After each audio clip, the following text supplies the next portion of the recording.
আজকে আম্মু চিকেন বিরিয়ানি রান্না করবে। তো সেজন্য চিকেনগুলো সুন্দর করে ভেজে নিচ্ছিল। আর দেখেন বাইরের ওয়েদারটা আজকে ভীষণ সুন্দর। খুবই ভালো লাগছিল। তো আম্মু এখানে চিকেনগুলো সুন্দর করে ভেজে নিয়েছে। আর দেখি কি সুন্দর লোভনীয় লাগছে, তাই না? তো তারপরে আম্মু এখানে কিছু পেঁয়াজ ভেজে নিচ্ছিল। আর এইদিকে আম্মুর সিক্রেট বিরিয়ানি মসলাগুলো বানিয়ে নিচ্ছিল। আর বিরিয়ানিতে কিন্তু বিরিয়ানির মসলা ছাড়া একদম জমেই না। তো যাই হোক আম্মু এখানে একদম মসলাগুলো সম্পূর্ণ কমপ্লিট করে নিচ্ছিল। তো তারপরে আম্মু হচ্ছে পেঁয়াজের সাথে সেই মসলাগুলো মিক্সড করে এখানে ভালোভাবে মসলাগুলো কষাচ্ছিল। তো তারপরে আমি ওখানে আম্মুকে হেল্প করার জন্য সুন্দর করে আম্মুকে একটু চাউলগুলো ধুয়ে দিচ্ছিলাম। তো এখানে আমি চাউল পরিষ্কার করে সুন্দর করে ধুয়ে নিয়েছি, একদম পরিষ্কার পানি বের করেছি।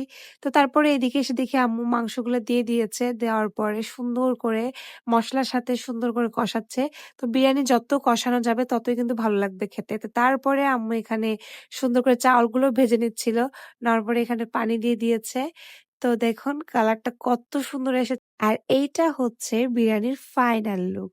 দেখেন দেখতে কত বেশি সুন্দর লাগছে। আমার তো আর সহ্যই হচ্ছে না। তো তারপরে আমি খেতে বসে গেলাম। আর এত বেশি মজা হয়েছিল বিরিয়ানিটা।